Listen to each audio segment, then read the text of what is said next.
Pete the Cat and the Bedtime Blues, written by Kimberly and James Dean.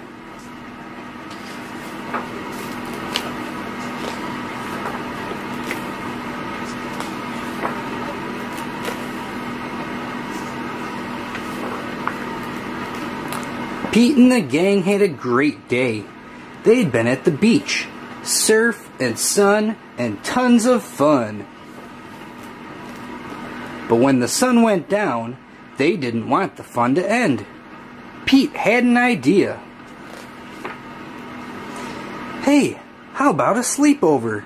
More time for tons of fun. Groovy.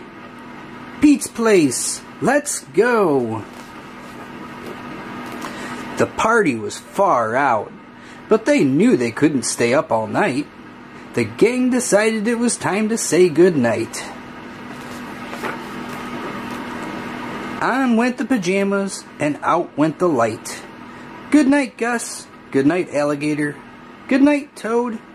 Good night, Pete.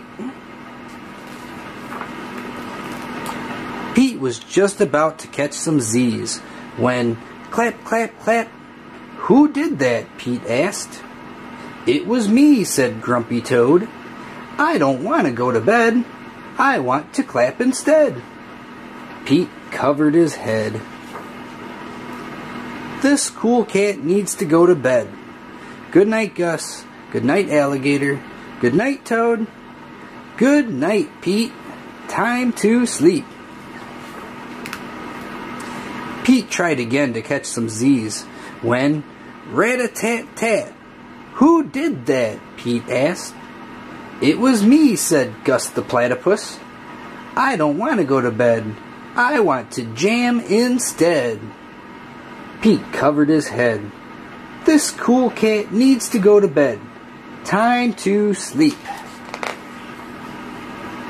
Good night, Gus. Good night, Alligator. Good night, Toad. Good night, Pete. Pete closed his eyes to catch some Z's when he heard, munch, munch, munch. Pete had a hunch. It was Alligator.